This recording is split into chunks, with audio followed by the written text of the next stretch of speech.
कभी ना कभी आपने भी कुछ ऐसे लोगों को देखा होगा जो वाकई में इस धरती पर बोझ है। ये वो लोग होते हैं जिन्हें ना काम करना है ना कोई रोजगार, बस इनका एक ही काम है सुबह सुबह बन सवर कर स्कूल कॉलेज के सामने खड़े होकर आती जाती लड़कियों को छेड़ना और फिर घर में जूते खाना। देखा जाए तो ये ऐसे लोग हैं जिनकी कहीं कोई इज्जत नहीं होती और इसी वजह से ऐसे धरती के बोझ को सुधारने के लिए एक स्क्वाड बनाया गया था जिसका नाम था एंटी रोमियो स्क्वाड। अब आपने ये नाम कहीं ना कहीं जरूर सुना होगा, शायद अखबारों में, न्यूज चैनलों पर या फिर सोशल मीडिया की किसी वायरल क्लिप में। लेकिन शायद आप में से बहुत से लोग ये नहीं जानते होंगे कि आखिर इस स्क्वाड को क्यों बनाया गया। असल में साल 2017 के वक्त जब उत्तर प्रदेश में योगी आदित्यनाथ के नेतृत्व में नई सरकार बनी, तब सरकार बनते ही सबसे पहले जिन बड़े फैसलों में से एक लिया गया वो था प्रदेश भर में एंटी रोमियो स्क्वाड का गठन। मकसद बिल्कुल साफ था, प्रदेश की महिलाओं और छात्राओं को ये भरोसा देना कि वो बेखौफ होकर घर से बाहर निकल सकती है, वो भी बिना इस डर के कि रास्ते में कोई मनचला उन्हें छेड़ेगा, फप्तियां कसेगा या फिर किसी तरह से परेशान करेगा।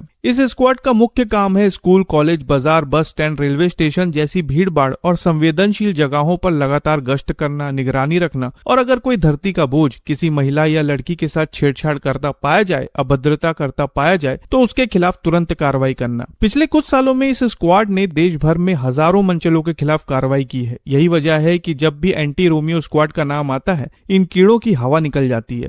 लेकिन सोचिए, अगर यही टीम जिसका काम लड़कियों को मनचलों से बचाना है, उसे किसी लड़के की नहीं बल्कि दो लड़कियों की धरपकड़ करनी पड़े, वो भी पुरुषों से छेड़छाड़ के इल्जाम में, तो सुनने में ये थोड़ा अजीब जरूर लगता है। लेकिन यही चौंका देने वाली घटना सामने आई है वाराणसी शहर से। अभी पिछले हफ्ते की बात है। शुक्रवार शाम करीब 5 बजे कैंट रेलवे स्टेशन के बाहर चौकाहट लहर तारा फ्लाईओवर के नीचे कुछ लोग गुजर रहे थे। कुछ ऑफिस से लौट रहे थे तो कुछ ट्रेन पकड़ने की जल्दबाजी में थे। लेकिन इसी भीड़ भाड़ के बीच फ्लाईओवर के पिलर नंबर 57 से लेकर 60 के बीच कुछ ऐसा हो रहा था जिसने वहां से गुजरने वाले पुरुषों को असहज कर दिया। 2 औरतें जिनका चेहरा पूरी तरह से ढका हुआ था, वो आने जाने वाले पुरुषों की तरफ इशारे कर रही थी, अश्लील टिप्पणियां कर रही थी। अब जाहिर सी बात है, जब लड़कियां इस तरह की हरकतें करेंगी तो लोगों को हैरानी तो होगी ही। अब पहले तो कुछ लोगों ने इसे नजरअंदाज किया, लेकिन धीरे धीरे इन लड़कियों की हरकतें बढ़ने लगी। इशारे के साथ साथ अब ये भद्दे और गंदे कमेंट करने लगी। लेकिन जब पानी सर के ऊपर से निकल गया तब स्थानीय लोगों ने तत्काल इसकी सूचना पुलिस को दी। सूचना मिलते ही सिगरा थाने की एंटी रोमियो स्क्वाड हरकत में आई।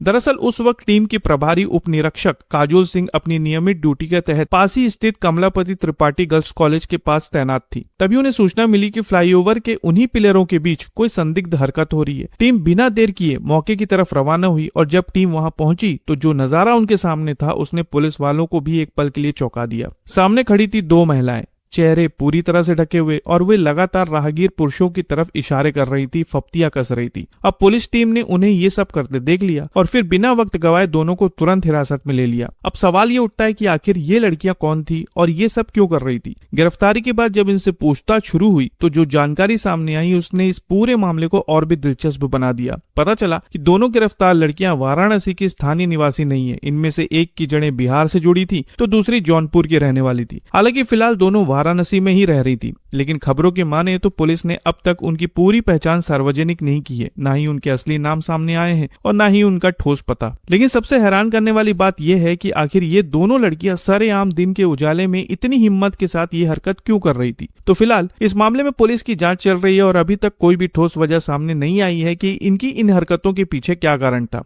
हालांकि पुलिस ने दोनों महिलाओं के खिलाफ भारतीय न्याय संहिता की संबंधित धाराओं के तहत मामला दर्ज कर लिया है और जरूरी कानूनी औपचारिकताएं पूरी करने के बाद दोनों को न्यायालय में पेश किया गया और वहां से उन्हें सीधा जेल भेज दिया गया। अब ये घटना इसलिए भी चर्चा का विषय बनी हुई है क्योंकि एंटी रोमियो स्क्वाड का गठन ही मूल रूप से इसलिए किया गया था ताकि महिलाओं और छात्राओं को छेड़छाड़, अभद्रता और उत्पीड़न से बचाया जा सके। ये वो दस्ता है जो सड़कों पर घूम घूम कर मनचलों पर नजर रखता है ताकि कोई लड़की बेखौफ होकर अपने घर से निकल सके। लेकिन शायद पहली बार इस स्क्वाड के सामने ऐसा मामला आया है। इस मामले में पुलिस अधिकारियों ने साफ शब्दों में कहा है कि सार्वजनिक जगहों पर किसी भी तरह की अभद्रता, चाहे वो किसी भी तरफ से हो, चाहे कोई पुरुष करे या महिला, बर्दाश्त नहीं की जाएगी। कानून सबके लिए बराबर है और नियम तोड़ने पर कार्रवाई तय है। पुलिस ने यहाँ भी स्पष्ट किया कि एंटी रोमियो स्क्वाड का ये अभियान आगे भी लगातार जारी रहेगा और किसी भी तरह की शिकायत मिलने पर नियम अनुसार सख्त कार्रवाई की जाएगी। वैसे आप इस पूरे मामले में क्या कहना चाहते हैं कमेंट में जरूर बताएं और नई खबरों के लिए चैनल को सब्सक्राइब करना ना भूलें। तो फिर मिलते हैं एक और नई खबर के साथ, तब तक के लिए आपका बहुत बहुत धन्यवाद।